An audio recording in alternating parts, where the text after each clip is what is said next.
The Cold War was a scary time. People lived with a deep fear. It was a fear of the bomb.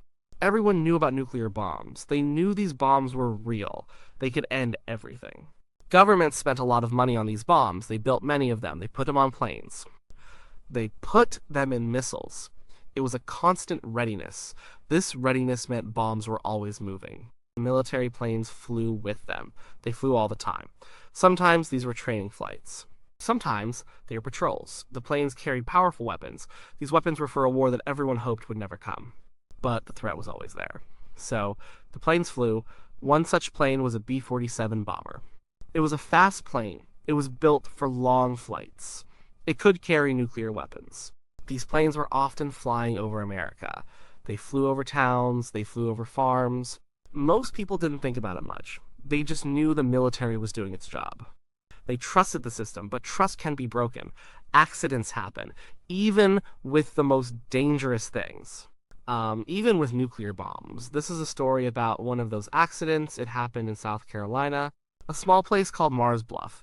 It's a quiet place. It was a regular day, a spring day in March. The year was 1958. The Cold War was in full swing then. Tensions were high. The US and the Soviet Union watched each other. They built more bombs. They showed off their power. Both sides feared the other. This fear drove the arms race. It meant pilots were always ready. Crews were always on alert. Bombers were always flying. A B-47 Stratojet was one of these bombers. It was a strategic bomber. It could fly far. It could carry a heavy payload. This plane was part of the Strategic Air Command. SAC was the heart of America's nuclear deterrence. Its mission was clear: be ready to strike if needed. Its planes were always ready. On this particular day, March 11th, 1958, a B-47 took off. It was from Hunter Air Force Base. That's in Savannah, Georgia. The plane was heading east. It was going on a long flight. Its destination was a base overseas, in the United Kingdom. This was a routine training mission. It was not combat, but it was serious. Very serious. The plane carried a nuclear weapon, or what looked like one. It was a Mark 6 bomb. This bomb was not fully armed. It did not have its nuclear core, but it was still big. And it was still dangerous. It had a conventional high explosive trigger. This trigger was powerful. Very powerful. It could cause a huge blast. The crew was experienced. They had done this many times. They were highly trained. They knew their plane. They knew their mission. They knew the risks. They followed strict rules. Safety was always key, especially with these kinds of weapons. But sometimes even strict rules are not enough. Sometimes a small mistake can lead to a big problem. The B-47 climbed into the sky.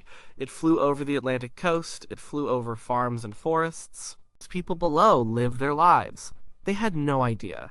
They had no idea what was flying above them. They had no idea how close they were to danger, a danger that came from their own country's defense. A danger that was always present. This particular bomb was part of the training. It was meant to simulate a real weapon. It allowed crews to practice. They practiced loading. They practiced carrying. They practiced emergency procedures. They needed to know what to do. What if a bomb got stuck? What if something went wrong? These drills were important, but the drills themselves carried risk. The bombs were heavy. They were complex. They had many parts. Pins, levers, switches. Each part had a purpose. Each part needed careful handling. The crew knew this. They were careful. But human error is always a factor. It is always possible. The plane flew north. It flew over South Carolina. It was a clear day. The sun was shining. Below, the landscape was greening up. Spring was coming. Families were living their lives. Working, playing, not thinking about bombs, not thinking about the Cold War, not thinking about accidents. But the accident was about to happen. Right over their heads. The crew was inside the bomber. It was a tight space. They were focused. The plane rumbled along. Hours passed. Then, something went wrong. Something unexpected. Something that shouldn't happen. A problem with the bomb itself. A problem that would lead to a moment of terror. A moment that would forever change a quiet South Carolina community. And remind everyone of the true cost of living with nuclear weapons. The B-47 Stratojet was a marvel of its time. It was sleek. It was fast. It had swept wings. It was powered by 6 jet engines. It could fly at high altitudes. It could cover vast distances. This plane was the backbone of the Strategic Air Command in the 1950s. It was a symbol of American air power, but it was also a complex machine, and inside its belly it carried deadly cargo. On this flight, the crew was a small team. Captain Kevin Kulka was the navigator and bombardier. He sat in the nose of the plane. His job was to guide the plane. His job was also to handle the bombs. He was a skilled airman. He had done this many times. The pilot was Captain Earl E. Hartley. The co-pilot was Captain George R. Wilson. They were all professionals. They trusted each other. The plane was several hours into its journey. It was flying high. It was a long trip across the Atlantic. This was a practice run, part of staying ready. During the flight, Kulka noticed a problem. A red warning light flashed. It showed on his control panel. The light meant one thing. A bomb had not released properly. It was stuck. A hung bomb. This was a serious issue. A hung bomb could be dangerous. It could shift. It could cause problems during landing. It needed to be dealt with. The crew followed procedure. They decided to make an attempt to secure the bomb, or to release it safely over the ocean. But first, Kulka needed to check it. He needed to go back into the bomb bay. The bomb bay was a cramped, dark space. Kulka got out of his seat. He moved through the narrow fuselage, and he made his way to the back. He had to be careful. The plane was moving. It was bumpy. He put on a parachute. He was trained for this. He knew what he was doing, or so he thought. He reached the bomb bay. The bomb was a Mark 6. It was about 10 feet long. It weighed over 7,000 pounds. It was a big bomb. He saw the problem. One of the bomb's suspension hooks was not properly secured. It was hanging. He needed to free it. He needed to put it back into place. Kulka tried to reach the hook. It was hard to get to. The space was tight. He couldn't quite get enough leverage. He needed more room. He knew there was a safety pin. This pin was for emergency release. If the bomb was truly stuck, if it needed to be dropped quickly, it was a last resort. He thought pulling this pin would allow the bomb to drop just a little, enough to get his hand in, enough to reset the hook. This was his plan. He reached for the pin, he pulled it. He heard a click, but it was the wrong click. It was the wrong pin. What Kulka had pulled was not a simple safety pin for adjusting the bomb. It was the emergency release pin. This pin was designed to drop the entire bomb, all 7,600 pounds of it, instantly, without warning, without any further action. It was a direct release. As soon as he pulled the pin, the bomb moved. It fell. It dropped straight down. It went through the bomb bay doors. The doors opened automatically. The bomb was gone. It happened very fast. One moment it was there, the next it wasn't. Kulka was shocked. He was terrified. He immediately knew his mistake. He had accidentally released a nuclear weapon, or at least what was designed to be one. He rushed back to the cockpit. He had to tell the pilot. He had to tell the crew. He was visibly shaking. He told them what happened. He said, "I dropped the bomb." The pilot, Captain Hartley, was stunned. He asked Kulka to confirm. Did he really drop it? Kulka said yes. It was a terrible mistake, an honest mistake, but one with huge consequences. The crew was in disbelief. They couldn't believe it had happened. They were trained professionals. They followed procedures. But this was an error, a very human error. Now they had to figure out where it dropped and what would happen next. They radioed it in. They reported the accidental drop. Meanwhile, the bomb was falling. It fell from 15,000 feet. It fell towards the earth. It fell towards a quiet corner of South Carolina. The crew could only watch, or imagine it falling. They couldn't do anything about it now. The bomb was on its way, headed for an unknown fate, and about to land on someone's property, someone's home. The mistake was made. Now the world waited to see the impact. A world unaware of the drama unfolding high above them, and about to crash into their lives. The bomb was called a Mark 6. It was a Fat Man type design. These were big bombs. They were meant to destroy cities. This specific Mark 6 bomb was a bit different.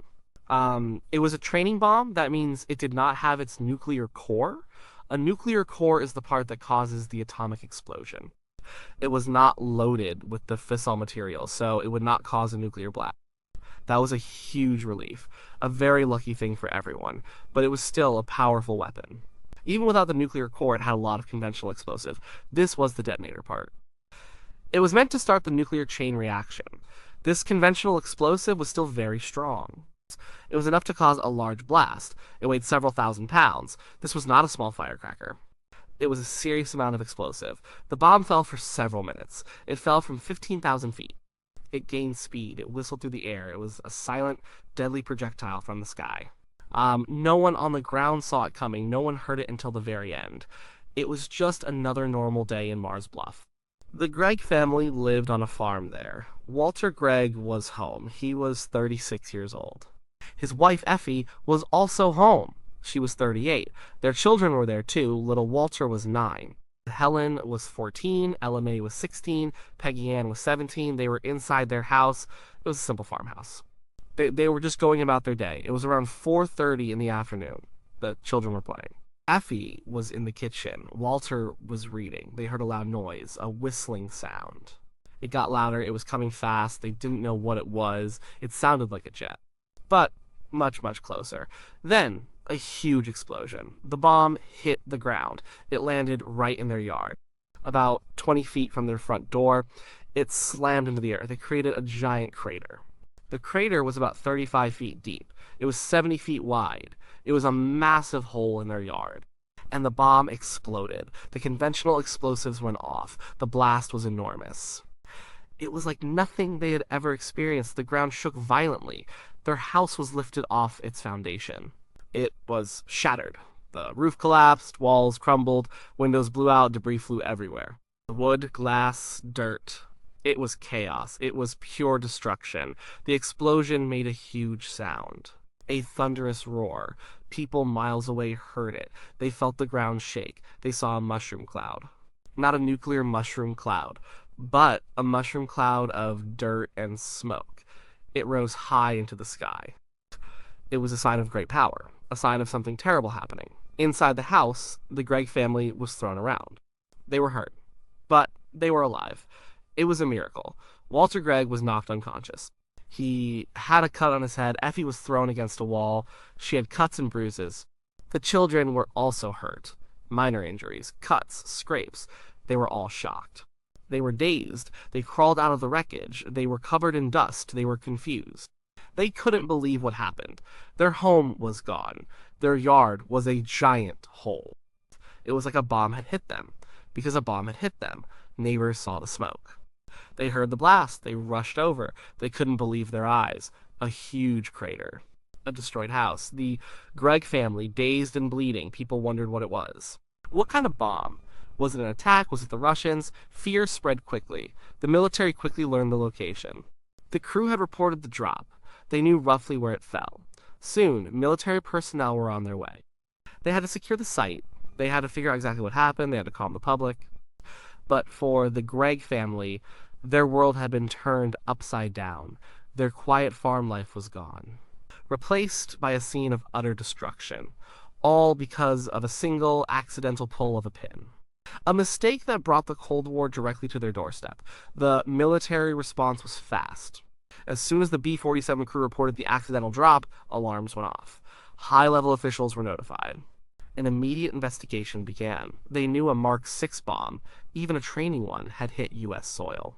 That was a big deal. A very big deal. Within hours, military personnel were on the scene. They were from the Strategic Air Command. They came with security. They came with experts. Scientists, too.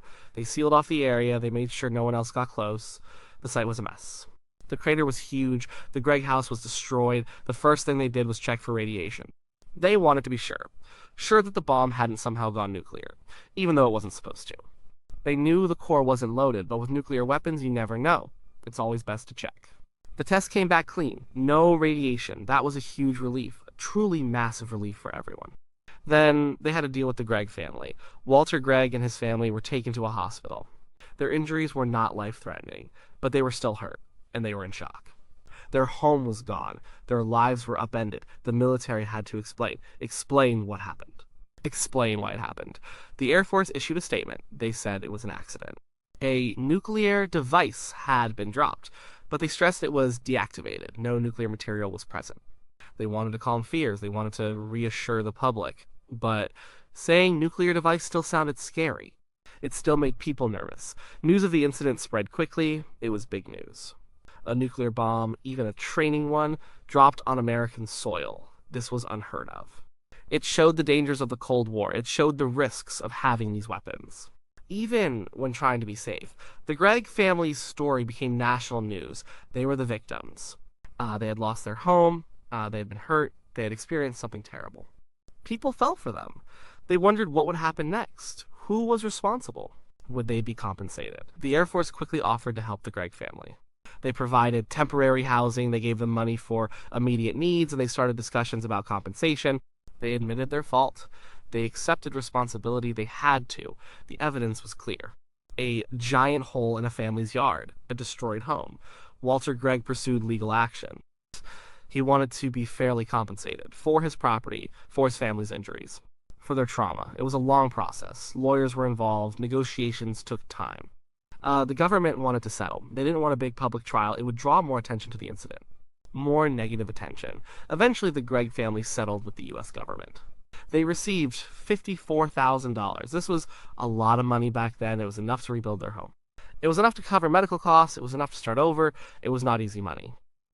It came from a terrible event. But it was fair. It was what they needed. The crater itself became a local landmark. A grim reminder. People came to see it. To see the hole left by the bomb. The military eventually filled it in. But the memory remained.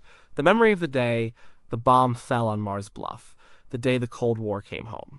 And the incident was an embarrassment for the Air Force. It showed a critical flaw. A flaw in procedures. A flaw in training. A flaw in trusting one person's action.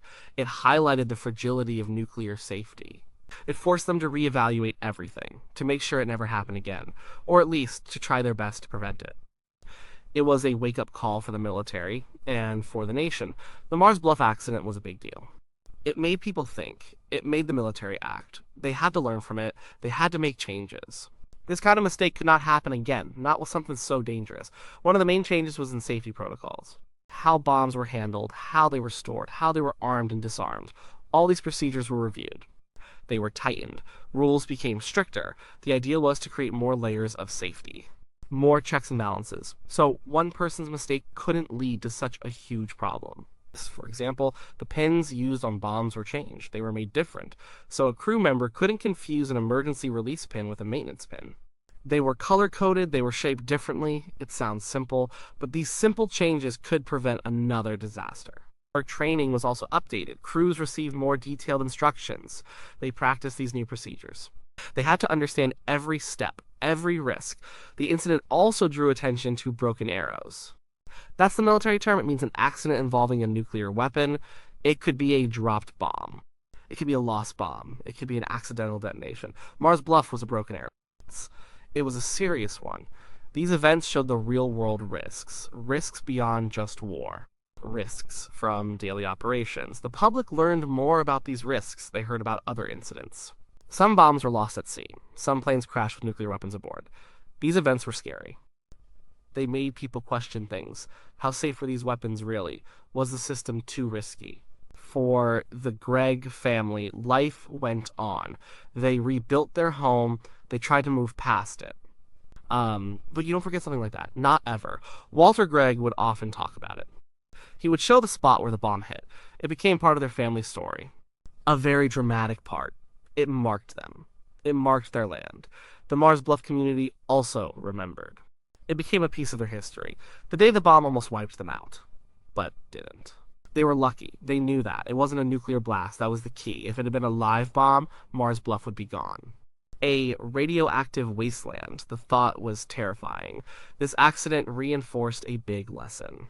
Nuclear weapons are incredibly powerful, even when they are not fully armed, even when they are just for training. They carry immense destructive potential, and humans operate them. Humans make mistakes. This combination is dangerous, extremely dangerous. The incident is still talked about today. It's a case study, a reminder of the tightrope walk during the Cold War, a walk between deterrence and disaster. Shows how close we can come to catastrophe, not through an enemy attack, but through an internal error. A simple mistake. It also reminds us of the constant need for vigilance, for safety, for careful handling of these weapons. Countries still have nuclear arsenals. They still train. They still fly planes. The potential for accidents remains. Mars Bluff is a historical footnote. But it's an important one, a stark warning. It teaches us that even when you try your best to be safe, sometimes things go wrong. And when those things are nuclear bombs, the consequences are almost unimaginable. The people of Mars Bluff were incredibly fortunate. They lived to tell the tale.